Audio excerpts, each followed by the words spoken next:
Welcome to the Barbell and Beyond podcast, where we talk to athletes, experts, and coaches about all things related to training and competing in powerlifting. We will bring you the insights and stories that will take your performance, training, and mindset to the next level. Kia ora and welcome to the Barbell and Beyond podcast. Today it is Hayden Pritchard and Lukas that are taking you for a bit of an episode about a topic that is, I guess, pretty important to us. It's all about training as a new dad or as a new parent, I guess you could take that as well. But we're obviously talking from our perspectives as fathers. And so this is a topic that I think for both of us, when you're going to become a father, you know what's happening. You have 9 months. You think you're prepared, and then reality kind of strikes.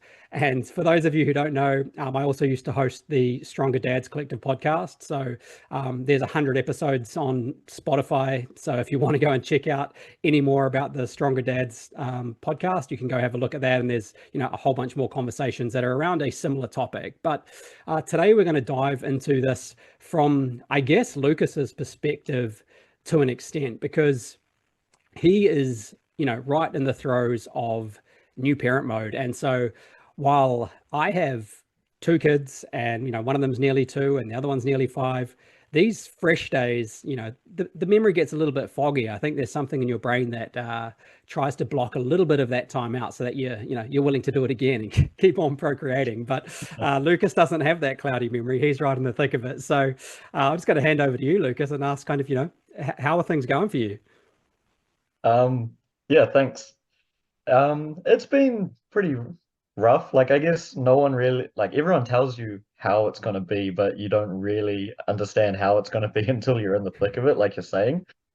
And I guess a lot of people telling you looking back through it rather than like going through it as well. So, like you say, there's a bit of a cloud over it, and you kind of get excited and you want to have another one sometimes. So, yeah, it's been definitely a bit of a challenge, but also the best thing I think I've ever done, and so rewarding at the same time. Yeah, and I think that point that you make there, Lukas, is like a really important one, right? We can talk about how hard it is, but like I think for most parents at least, you wouldn't have it any other way. Like while you can look at your friends who might not have kids and they're, sleeping full nights and all of those sorts of things, and you're sitting there struggling and getting, kicked in the ribs during the evening and all that sort of stuff as you're trying to get to sleep. Like, I don't know, as you say, that rewarding piece. And I think there's that piece of while it might not always be like fun, I think that rewarding piece of it, like you feel like you're doing something meaningful, it's fulfilling, and like that love that you have for them is just, I don't know. I think you kind of can't describe that until you get into it. And it's another one of those things where people say, oh, when you see your baby for the first time, and then you're like, I get that now. Yeah, So yeah, definitely. it's challenging, but yeah, man, I fully agree with you that it is so rewarding as well, and you wouldn't trade it for anything. Or I don't know, maybe 4 months in you might be thinking a little bit differently sometimes at nighttime, but deep down, I'm sure that's not the case. Yeah, definitely. Sleeping definitely becomes a bit of a hard one, especially around, I think, yeah, the 4 month mark. Yeah. Getting woken up every few hours, it's yeah, definitely makes things a bit more challenging the following day. Yeah, and I think that's one of the bits like that is the hardest to prepare for, because I think prior to children, you kind of know what, a bad night's sleep or a couple of bad nights of sleep are like, but Mm, it's kind of just like that every night. And you might get the odd fuller night, and that's awesome. But like the majority of the time, you are slightly sleep deprived, like for a period of months, basically, or probably a period of years. I don't know how long it lasts. But like it is one of those things you sort of think you're ready for, because oh yeah, I know what a bad night's sleep like. I know how hard that can be. But mm. then you compound that, and I guess it gets a little bit more challenging. Yeah, definitely. It's not just the one night here and there, it's the stacking of the like continuous nights over and over again Yeah, when you're trying to catch up. I think that's where it gets a bit difficult, right? for And the sure. fact that um you're just always late for everything once you have a baby. Like I've never been late for anything in my life, and then all of a sudden it's just like every day you like go to leave the house. Oh no, can't do it now. Got to be fed, got to be changed. Something's always coming up, right? So that's actually been another massive part that I wasn't expecting, but yeah, quite And funny I as don't know well. about you, but one of the other things that I like recall struggling with at the start with both of the kids, and I guess when we had the second kid, I kind of had a little bit more of a job, let's say. Um, but with our first child, I found it really hard as a dad because Harvey, who's our youngest, he was breastfed, and so I felt quite useless. Like, and that was one of the things I didn't kind of anticipate like being. And so early on, like I tried to do kind of what I could, but there wasn't really a whole lot I could do. And for me, those first few weeks at least, it was like, right, I'm just going to get up and make Sash and Milo every time that, we have the, 3 a.m. feed or whatever. I'll get up and I'll try and be useful. And it was like, mate, like, yeah, it's helpful, but you're not able to really do a whole lot. And sometimes I really struggled as a father with that. And like, full shout out to mums who, if they're taking the majority of those feeds or all of those feeds, if they're breastfeeding exclusively, like, I don't know how. Like, I always think back to those times. I'm like, man, my wife is a blooming angel. Like, I don't know how that kind of, if I had that much sleep, I would be like a little demon the next day. But Yeah, of course. Yeah, you definitely feel a bit useless at the start, eh? It's like all about mum and like what they can do for the Mm, baby, and especially when you're working, you actually feel a bit guilty not being around as yeah, much and being able to help as much as you want to. yeah. So yeah, I definitely definitely see what you're saying with that. It is quite hard, I think, early on for sure. And that's why I think trying to do as much as you can, like whether that is drinks at night or whether that's trying to change the nappy as much as you can during the day, or, get up if it's not a feeding window or whatever it is, like try and do those little bits and pieces. But then you're trying to balance that with the fact that, as you say, if you are working while they're off or vice versa, like, someone needs to be able to sleep, to be able to function as well. So it's such a hard Mhm. one, like, man. And I just think there's no one right way to do that. And I Yeah, think so long as both parties are sort of bought in and trying to do their best to support one another and the child, then that's kind of all you can ask for. I just think it's going to be a challenging time in those little aspects of sleep and how do we navigate this, because it is such a change to the structure of life, the routines, the rhythms, and all of that kind of just gets a bit tough, right? yeah, yeah, definitely. And then trying to like obviously train on top of Yeah. that and like have like somewhat of a social life, even if it's just seeing some like family and close friends, it all becomes so much more difficult. Yeah, yeah. And with that training side, Lucas, like was there anything that you sort of thought, I guess, coming into being a new parent, had you kind of given much thought to what your training structure might look like? Were you thinking you were just going to be able to, carry on full hog like you were doing before? What was your kind of, I guess, expectation coming into new dad life? And then what was the reality that you found? Yeah, so I was expecting to be able to train a little bit more. I guess it's kind of laughable in a way. Like, I did think I would at least get maybe like 3 out of my 4 days in. Yeah, Um, and then even being able to just like get the full sessions done, get in and out. But I guess the reality is, I've been struggling to get 2 sessions in most of the time now.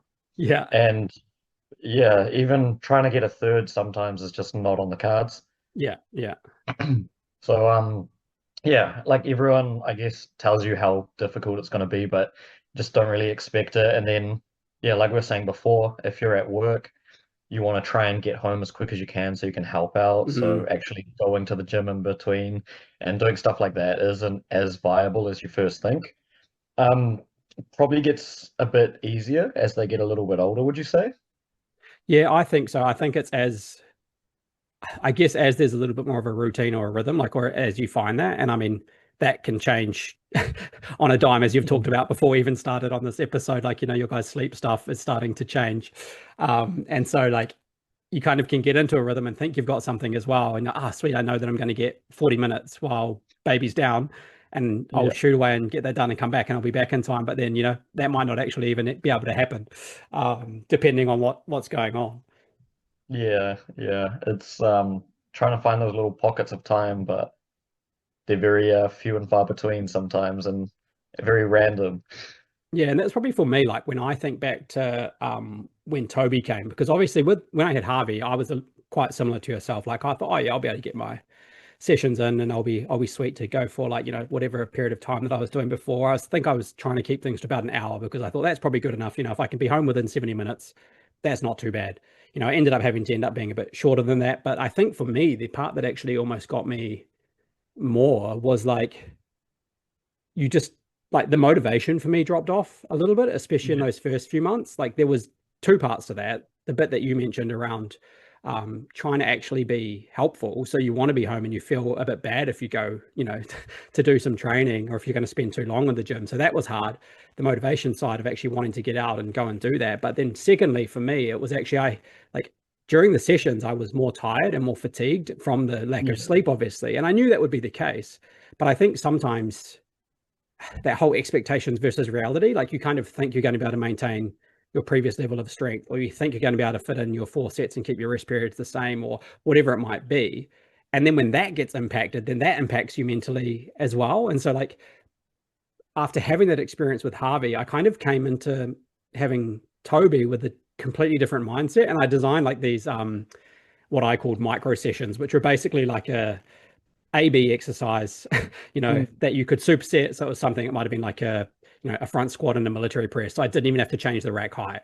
And so I had the Yeah. beauty of having the gym at home, and it was like, right, minimum 2 hard sets of both. You can superset them so that you can finish the session within, 20 minutes. And if within that time you have a little bit extra, here's a couple of accessories you can do. And I think I had like 2 or 3 of these things that I designed so that I literally knew I could walk into the garage here, I could smash out something. I knew I had hit like, 2 big compound lifts, one upper body, one lower body. And if that was all I got done, so be it, but I knew that I could kind of fit that in. And so I came in with a little bit more of a relaxed mindset about it. And I think because I'd had that experience with Harvey, I knew like, oh, my loads might not be as heavy. Oh, that weight might feel a bit harder than normal. So I'll actually go for my RPEs rather than thinking I have to add Yeah. 5 on last week, because I've just accumulated 7 more days of sleep debt. So actually you need to probably think, if I hit what I hit last week, fantastic. If I hit a little bit less, so be it. And like, it kind of became that mindset shift. So that was probably the 2 big things for me was I changed my expectation around Yeah. the session length and what I was going to do. And then I changed my expectation um, around like how good I was probably going to feel during training, I guess, is the other thing, Yeah. which I think helped. Did I, was I as strong as I would have liked to be? Probably not. But I also realized that was going to be the case. Yeah, for sure. Like, there's so many other variables now with outside of your control. So it's so hard to like get everything in line to like continue that progress at the rate that you want. Yeah. I've been doing something similar to you, I guess, in a way. Like, that's actually really smart with the overhead press and the front squat. Like, just Mm, being able to like chop and change within like, I don't know, give yourself a quick break and then go into the next yeah. one. Um, It was I've kind of been, anything to save time, mate. Like anything that would save me like a minute here or yeah, a minute there. That kind of sounds irrelevant, but actually it compounds. yeah, definitely. By the time you finish a session, you're in and out in almost half the time, right? Yeah. Um, yeah, I've been for the like strength side of it because I know I'm weaker. I've just been rotating in and out my like max effort work, and I've Mm, just been working stuff that I've never touched before, so that I don't actually know where I'm at for my strength that's levels. smart. And that's keeping training really fun for me currently because I'm just thinking out like new variations, stuff I've never done, or stuff that I've done so long ago that I know I've been stronger since then and can take it. Mm. And then that's just kind of keeping me plodding along and like wanting to get in and actually hit something heavy. So it's probably a Um, little bit motivating as well, right? Because it's something that you don't have that thing I talked about with our first child where it's like, oh, I know I should be hitting X. Like you literally have no idea. yeah, So you hit something, you're like, that yeah, was yeah, hard. That's good. I did what I needed to do today. yeah, exactly. I've gone in, got the stimulus I need, and then kind of just left. So. And then for if I do like speed work after, I'll just use the same setup usually as my max effort Mm, work. And then I just so I don't even have to worry about like changing anything.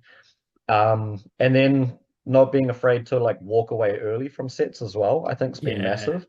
So like the minute I see like a bar speed just drop off. I don't even finish my reps and sets. Yeah. It's just getting out, because there's no point beyond that, right? Like we can't Mm. get the stimulus required. So I found that it's been a really good tool for me, just to like shorten those sessions down, as well as not Yeah. add any junk in that's unnecessary for me, I guess. And I think that like the big thing to take away, like, is this is probably not what either of us are saying you should do forever, Mm, right? Like for me, I think I did those micro sessions for like a period of months, after yeah, Toby was born, because it was, okay, I know this is a period of time. I know this bit's going to be the most challenging. And then I'll try and like, once I feel like there's more regular routine, I feel like there's more regular rhythm, I can add a bit more. I can put a bit more stuff in that I might have been neglecting, a bit more accessory work, whatever it might have been. Like, it's not like I'm like, right, micro sessions are what I'm doing for the rest of my life. Like it's yeah, literally, here's a tool or a strategy that I can use for this period of time because I've been here before. I know what it's like, and I know this will be helpful. I'm still going to hit, and I think the other thing that I did, and I think you mentioned something before we started as well about priority sessions, was I think I mm, had like an A, B, and C session. And you mentioned you thought you'd be able to get your, 3 or 4 days in per week. I had these 3 sessions and it was literally just whenever I got to train, I might do A. If the next session is the next day, it's B. If it's three yeah, days later, it's still B. And I would just rotate through A, B, C, A, B, C. It didn't matter if that was 3 within a week, if that was 1 a week, and then the next week, like it was always just you go from A, you go to B, you go to C. And they were just all like, full body compound movements, 2 of them, 1 upper body, 1 lower body. And it would just mean that every time I come in, I know I'm getting enough to kind of maintain or build ever so slightly. yeah, And it didn't matter if it was 6 days since my last session or 2 days or 1 day. Like it was like that's my routine, that's my rhythm, and I know that over however long this ends up being for, it will be enough to keep me in the habit of training, which I think is really important. Like on the mm, podcast, I remember I had a guy, and I asked the question of what's your biggest piece of advice, and his biggest piece of advice was just don't stop. yeah, Like during these first few months when it's the hardest, just don't stop, do something. And he's from a triathlon and endurance running background.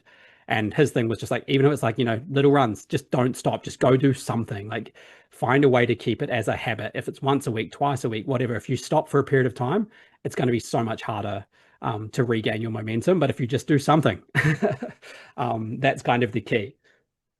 yeah. I think that's actually a really good advice. As well, just doing something helps keep a little bit of momentum, and it Yeah. makes it just not so hard to get back into it once you have um kind of hit like a little bump in the road, I guess. Yeah. Yeah, and I just always went back to that one. I'm like, man, that's like so good because it's the same thing with me trying to keep cardio in my training. Like, it's not something I Mm, particularly enjoy doing when I'm strength focused. Like, if I'm in an endurance phase or I'm actually focusing on a half marathon or whatever, yeah, fine, I'm easy as no worries, I'll get it done.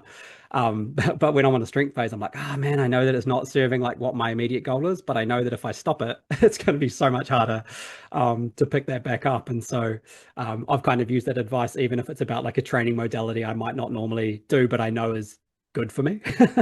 mm. um, is there anything else you want to kind of add around that session design or kind of how you've gone about, from what you thought before to the what you can actually do? Is there anything else you've kind of tweaked with or changed? Yeah, so the main change I've done is like obviously I'd have my 2 uppers, 2 lowers in a week, one obviously like the speed day, one the heavy day. What I've done now is just it's still upper lower, but I put my speed work in straight after my heavy work. Yeah. So you kind of get that like potentiation off it anyway.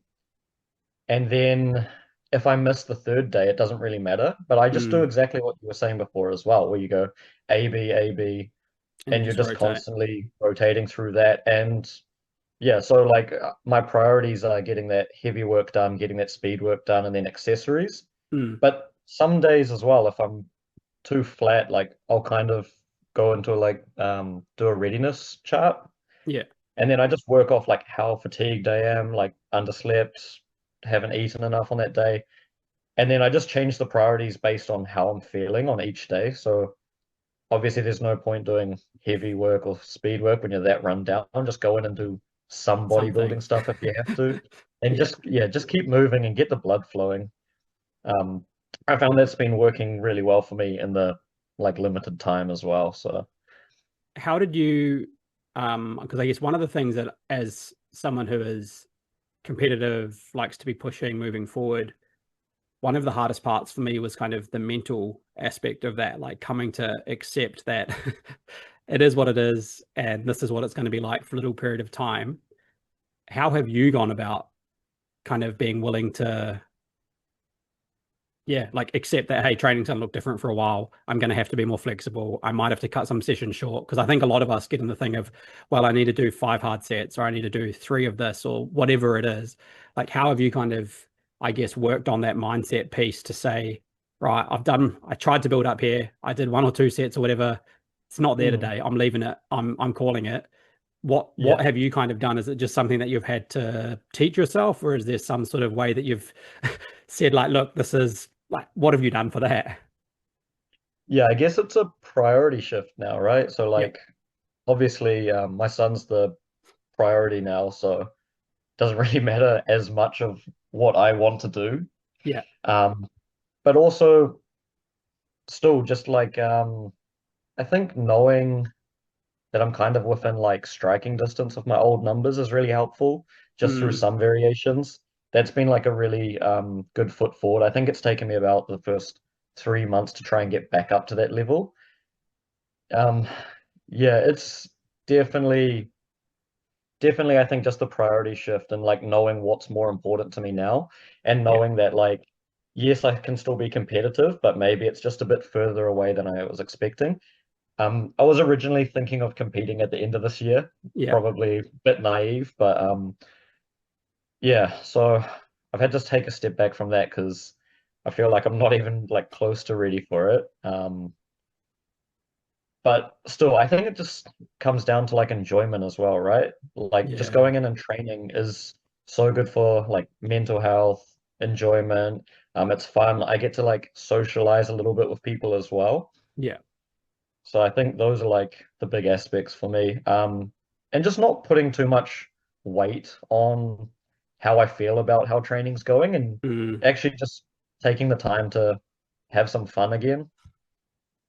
I think that's awesome, mate. And that's probably one of the things that I was probably a little bit surprised by, like when I had kids, like because I don't know, your priorities instantly shift when you have a child anyway, right? We've already talked about how actually staying in training for another 20 minutes isn't as important to you as trying to get home, and like that Yeah. that happens quite naturally, probably for most people. Yes, there's a bit of you that's like, man, I wish I could stay here for longer or whatever. But like, like, okay, that's more important to me, and I'm going to go, I'm going to go home now, and I'm not going to do those extra 3 exercises of accessories or whatever Mm. it was that I would ideally do here, because what does that gain me versus another 15 minutes, with my child Yeah. and helping them, and supporting my wife and those sorts of things. But I think that bit comes way more naturally than I anticipated. Like, I thought that Mm. my old like competitor mindset, have to finish my 5 sets, have to like, it was easier than I thought it would be to accept that. But then also part of that has been understanding some of that research, which we did an episode a while back with Carly, and I can't remember who else was on the episode with me actually. But it was Mm. about strategies to keep progressing during busy seasons, and it was quite a, like, strongly recommend anyone go and have a look at that. But there's a bit of like the scientific side for me was like, right, if you're getting a few hard sets a week on most of your main exercises, you're pretty much going to be maintaining, like it'll be okay. And that was Yeah. a really like reassuring thing for me, knowing that in the back of my mind that that's also the case, was a really like important piece, because of being an evidence-based guy, a science guy, like, obviously I love optimization, but actually at the end of the day, like, good enough is good enough. And if you're not going, taking 10 steps backwards, if you're only going to take 1 or 2 steps backwards over this time by doing Yeah. something and still working hard but working smart, like, it's so much easier to accept that and say, right, I'm not going to do 4 sets today. I'm a bit beat up. 1's enough. 2's enough. Yeah. Whatever it is, I'm just going to walk out now and take the win that I actually came to the gym today. And that made for me way easier understanding some of that, because, if you're listening to all the optimization bros out there and you haven't done your 10 to 20 hard sets for the week, and, your Yeah. muscles aren't growing, well, it's not that you're not going to be, getting anything from that. You're still getting benefit from 1, 2, 3, however many sets it is.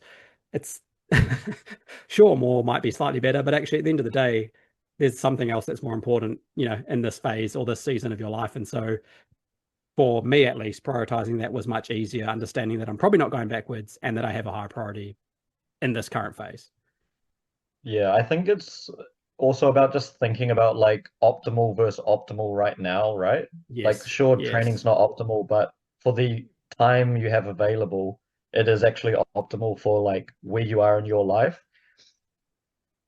Yeah, yeah, fully. And I think that's probably a big thing. And we've talked about that on other episodes of the podcast, right? Is that optimal isn't a one size fits all. Like optimal is about the Exactly. person that's in front of you, the individual that's in front of you, and not just the individual, but also everything in that individual's life. Like all of those pieces have to be considered to determine optimal, right? It's not just what a research paper tells you. Like there's someone in you that will respond to someone that you are with working on as a coach or as a client that is in front of you that has specific things that are unique to them, and that's what you've got to adapt to, and that's what you've got to Mm. optimize for, and that's what you've got to learn about. And so I think it kind of comes back to that same thing. This is just a unique phase and context, for parents in that phase, and in our case, speaking particularly about dads. So I realize we only have about 5 minutes left, Lucas. So I just wanted to touch a little bit on one other thing from my perspective that I kind of didn't expect that kind of came in and became more important for me. And then I'll hand over you if there's any sort of last words that you want to leave us with as well. But for me, one of the things that I hadn't been doing a lot of cardio after I had Harvey, and I remember it would have been, I don't know if it was 6 months, 9 months, 12, whatever it was after Harvey was born. And my wife went out for a jog, and I thought, what? Like I haven't had any, I haven't had to give birth to a baby. I haven't been breastfeeding for these 6, 9 months or whatever. And, I'm not doing any cardio. It's like, and I just remember thinking, man, I need to do something about that, because if I want to be here when my son is, older, and I want to see all those phases of his life, like I want to be here till I'm 80 plus, whatever it is, I probably need to do something to increase the odds that that can happen. And strength training is great for you, 100%, but so is cardio. And I remember when Sash came home from that one, like, I was like, I'm going to go for a run too now. And so like she inspired me into, actually getting regular cardio in again. And it was a part that I think it was Olympic lifting I was into at that time. And that had to then transition back to powerlifting, just because I didn't have the time to warm up to be able to get into good positions on snatches and things. I wanted to do something that I could do a bit more efficiently. And that's kind of when I started getting back into more focused, squat, bench, dead type training, because it fit the season better.